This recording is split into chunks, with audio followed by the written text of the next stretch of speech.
For the first time in history, the Palestinian national soccer team has outranked the Israeli national soccer team on FIFA's world rankings. The Israeli national soccer team was in 98th place out of 211 spots, its worstever ranking. It fell 16 spots from the last ranking, and 43 spots from 55th place in 2016. The Palestinian national soccer team rose on the list and landed in 82nd place, overtaking Israel on the table. The Palestinian team has been increasingly successful since their historic Asian Football Confederation Asia Cup debut in 2015, a FIFA brief on the team's success writes. Since then, 41-year-old coach Abdel Nasser Barakat has been winning matches in the qualifying games for the 2019 Asian Cup. Page 2 Indian Air Force commandos took part in joint exercises with their Israeli counterparts on Monday, including the location and rescue of soldiers who fell behind enemy lines, as part of the ongoing Blue Flag drill, the largest Air Force exercise ever held in Israel. India sent pilots and members of its Garrett Commando Force, the Indian Air Force's Special Forces unit established in 2003 after terror attacks on two airports, to the 12-week-long drill. It is the Indian equivalent of the Israel Air Force's Unit 669, which was founded in 1974. As well as locating soldiers, rescuing them under fire and getting them home by helicopter, the two forces also jointly drilled locating a pilot who had ejected over enemy territory, rescuing him under fire and getting him home by helicopter. The Israeli commandos also demonstrated navigation without technology, techniques for survival in hostile territory, and reading the terrain during rescue missions. The two air forces also practiced aerial refueling. Indian and Israeli commandos participating in a rescue drill behind enemy lines, November 13, 2017, IDF spokesman. We've got more newsletters we think you'll find interesting. Click here. Please try again later. While the pilots were hosted at the UVDA Air Base in southern Israel, the commandos of the Indian and Israeli forces held their exercises at the Palmahim Air Base in central Israel. Over 70 aircraft from 7 countries are participating in the Blue Flag drill, which began on November 2. Air forces from Italy, France, the United States, Poland, Germany and Greece are also taking part. This is the first time German or French aircraft have trained in Israeli skies, and also the first time India has joined the biannual exercise. Israeli and Indian Air Force commandos taking part in a drill to locate and rescue soldiers behind enemy lines, November 13, 2017, IDF spokesman. Israeli and Indian Air Force commandos taking part in a drill to locate and rescue soldiers behind enemy lines, November 13, 2017, IDF spokesman. Israeli and Indian Air Force commandos taking part in a drill to locate and rescue soldiers behind enemy lines, November 13, 2017, IDF spokesman. Israeli and Indian Air Force commandos taking part in a drill to locate and rescue soldiers behind enemy lines, November 13, 2017, IDF spokesman. Page 3 Israeli police have opened an investigation into Israel's aeronautics defense systems for a deal with a key client. It was cleared for publication on Tuesday. A blanket gag order was placed on all of the details of the investigation, which police said had been taking place for a number of weeks. The investigation also includes Israel's defense ministry. Aeronautics said in response that it would cooperate with the investigation and would make every effort possible to allow it to run its course quickly and efficiently. News that Israel's National Anti-Fraud Unit launched its investigation comes on the backdrop of a rare decision by Israel's defense minister to freeze aeronautics arms export license. Israeli-made suicide drone used in Nagorno-Karabakh. That same month, it was reported that the Defense Ministry opened an investigation into the firm in wake of a complaint that aeronautics representatives demonstrated the use of a kamikaze drone in Azerbaijan by attacking a manned position of the Armenian army. We've got more newsletters we think you'll find interesting. Click here. Please try again later. According to the complaint, the two Israeli drone operators refused to hit the Armenian position, with senior representatives of the company eventually operating the armed and unmanned aircraft themselves. Ultimately, the drones are said to have missed their targets, and no damage was caused, but according to the complaint, one of them struck at a distance of about 100 meters 330 feet from the position. For its part, however, Aeronautics Defense Systems strongly denied that its staff carried out such a mission, saying the company never carries out demonstrations of the operations of the drone on live targets, and that was true in this case as well. At the time, Aeronautics informed financial officials that the Defense Ministry had frozen the marketing and export licenses of its Orbiter 1K2, an important customer of the company in a foreign country. The company didn't mention the name of the country, and it is still permitted to conduct sales with other nations. Orbiter 1K simulation practical information page for the Jerusalem neighborhood of Ein Karem, in the southwestern part of the capital, is an exceptional place. Not only is this beautiful village the only one in Israel that remains much as it was centuries ago, but it is also identified with the biblical Ein Karem, from which, according to the Talmud, stones were quarried for the Second Temple, as well as being a sacred site for Christians, where Jesus' mother Mary is said to have met with John the Baptist's mother, Elizabeth. Its residents live in houses that are 100, 400, or even 800 years old. Scattered among them are monasteries and churches, synagogues and a mosque. But today, all this is in danger. Various development plans threaten to strangle the neighborhood.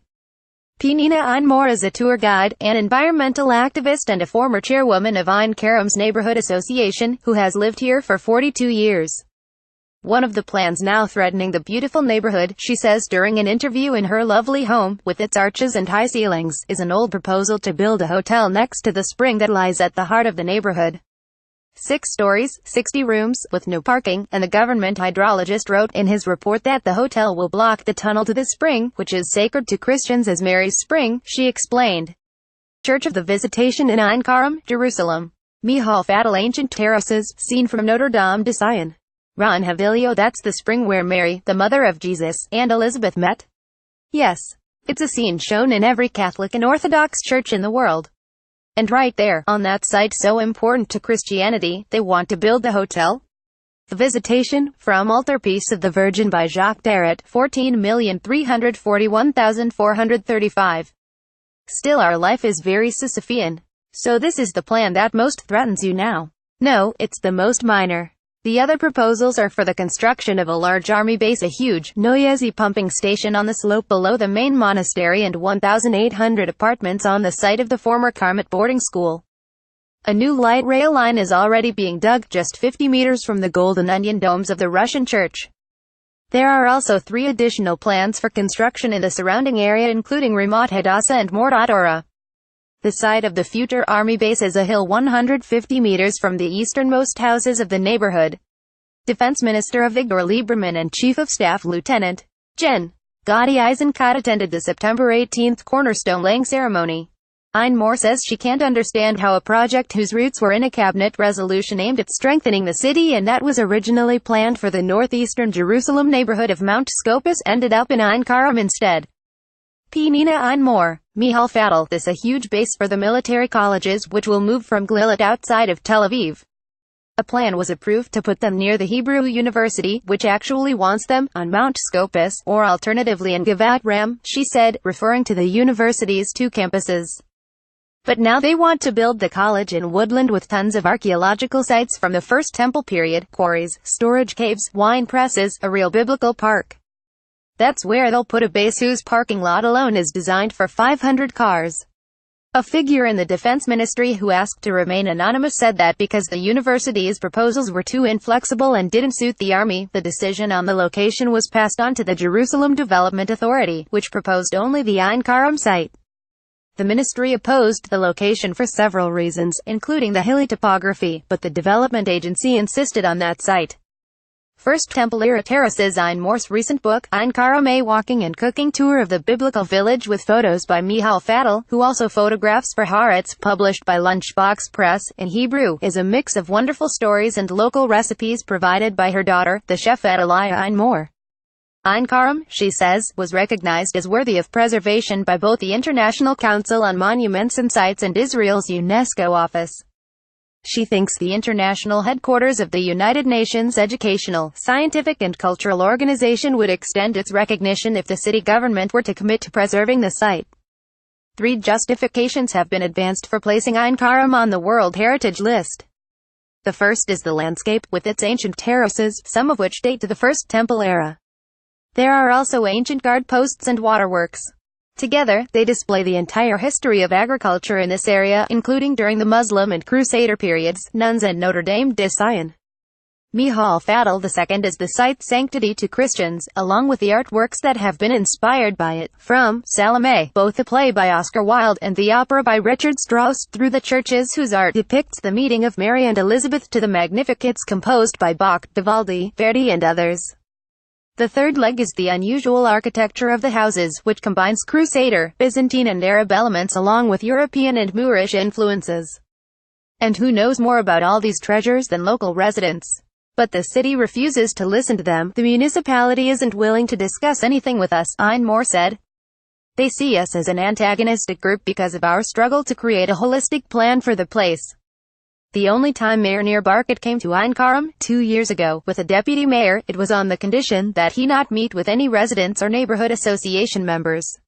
The situation was completely different when Ehud Olmert was mayor, she said, from 1993 to 2003. He met with us several times, and he's the one who announced a plan to turn the place into a car-free site. Hundreds of buses per day sometimes go down our narrow main street. It makes you fear for your life.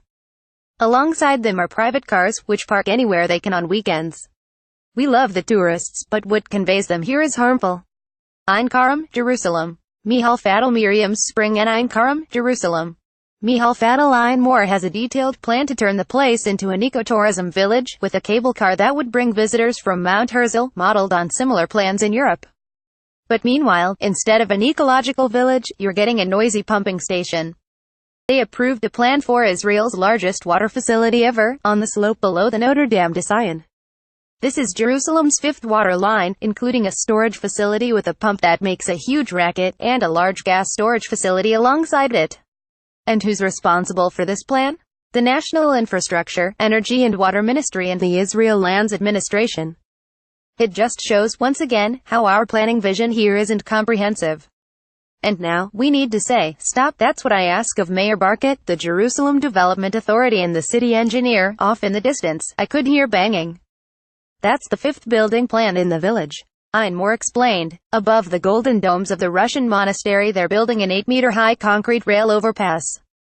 It's right on the ridge, 50 meters away, but from here, it will look as if the train is riding on the domes, walking through Ein Karem. Soon the scenery will change. Michal Fadel, it's the light rail line from the Ora Junction to Hadassah, she continued, referring to Hadassah University Hospital, Ein Karem. The idea of the light rail is welcome, but they could have done it differently here. In any case, to calm the Russian nuns, they told them, what do you want? It's 50 meters from your rooms. In other words, we've kept our distance, and they added cynically, and this is true, that passengers will have a wonderful view. Arab ghosts. During the 1948 War of Independence, some 5,000 Arab residents of Ein Karem fled within a week due to the combination of rumors of a massacre in the neighboring village of Deir Yassin and an order by Arab leaders to evacuate. In her book, Ein tells several stories about encounters with relatives of those refugees who returned to visit. Is it uncomfortable to live in houses abandoned by Arabs? I was born in an Arab house in Jaffa, and my heart aches for every refugee, no matter who he is. Look, I'm already tearing up. There are no winners in wars. But today, I don't see any possibility of removing the people from Lada Ramel or the Moshavim or Jaffa and telling the Arabs, come back. I do see a need to make an agreement and give them financial compensation. One of the families that returned to visit, she recalled, thought it important to ask me how long I'd lived in their house, that is, if I came in when they fled. But that's also irrelevant, because whoever was brought in their place didn't want to live here. The border with Jordan was close by and dangerous, and most of the houses had no bathrooms or kitchens. For whom, in your view, is it easier? You are residents of Ramat Aviv, who live in what used to be Sheikh Muniz, which was razed. Adalaya Ein Michal Fadel and Penina Ein Michal Fadel, it's not just Sheikh Muniz, it's the whole country. It's clear that we feel the physical presence more strongly, but I wouldn't define it as hard or easy. There was a situation, and fortunately, we won. The Palestinian people were badly hurt by this. We need to find a way to live with them in peace. Regarding the army base, the Jerusalem municipality said, the historic core of Ein Karem is important and will be preserved. The land designated for building the colleges isn't close to the village and doesn't undermine its preservation. It has been legally zoned for public buildings for several years now. The option chosen through an architectural contest run by the army has a modest architectural appearance, it continued. Planning has just started, and as usual, there will be a process of public involvement. We regret that extremists are misleading the residents and disseminating erroneous information due to extraneous interests. The Defense Ministry said, in planning the campus, great weight was given to preserving nature. It will be built on just 30% of the land, comply with green standards and involve low-rise construction that integrates into the landscape. Yoni Sheikh, the head of the Ein Karem Neighborhood Association, said, "The hill in question is within the boundaries of UNESCO's decision and has been put on the tentative list for official recognition. Construction is liable to thwart this decision. The claim by the army and the municipality that people coming to the base will use public transportation seems ludicrous to us," he added. "There will be more than 1,000 additional cars on our narrow roads during rush hour. We demand that the alternatives of Givat Ram and Mount Scopus be reconsidered." With regard to the hotel, the city said, the plan was approved in 2009, and it specifies conditions for protecting the spring. This May, a licensing file was opened for the hotel's construction. The neighborhood association said, "The current plan is better than the previous one, but it still includes massive excavation, and according to an opinion by hydrologist Gabi Shalif, there's still a serious concern of impeding the flow from the spring to the point of stopping it. We issued a letter opposing the plan this month." Regarding construction in the old Karmet compound, the city said, in the new master plan, this compound is earmarked for municipal development, for expansion of the Kiryat Hayovel neighborhood. The developers and the landowners want a comprehensive, urban renewal plan for 5 high-rises on Olvanger Street. The plan hasn't yet been submitted. The municipality supports the plan. The neighborhood association said, "We're talking about 18 apartments in towers of up to 28 stories high. We're working on an alternative plan with the Society for the Protection of Nature in Israel, one that would leave Karmet's grounds as a hotel complex on green land. This plan, on land purchases by Shlomo Deri and other buyers, which has been advanced in various constellations, will create a severe transportation problem and harm the landscape of the Ein Karem Basin." Regarding the waterworks, the city said the plan was approved by the National Planning and Building Council. The neighborhood association said that after losing a case against the facility in the High Court of Justice, it began working with the Mikoret Water Company, which agreed to make the changes we requested, and with the municipality, where we found an attentive ear in city architect Ofer Manor to reduce the damage to the landscape, and especially the acoustic damage, this facility will create. Regarding the light rail, the city said, the plan to continue the railway line to Hadassah Ein Karem was approved after legal proceedings due to the church's opposition. A minor widening of the existing road to include the track is preferable to creating a new road that would harm the landscape. The light rail is a very environmentally friendly means of transportation, which usually runs 3 to 4 meters from houses and institutions. Here, it will run 50 meters from the Russian monastery. Regarding the refusal to meet with the neighborhood association, the city said, the mayor holds regular meetings with the Yovelim Community Administration, which represents the residents. The administration in question covers several neighborhoods of southwestern Jerusalem.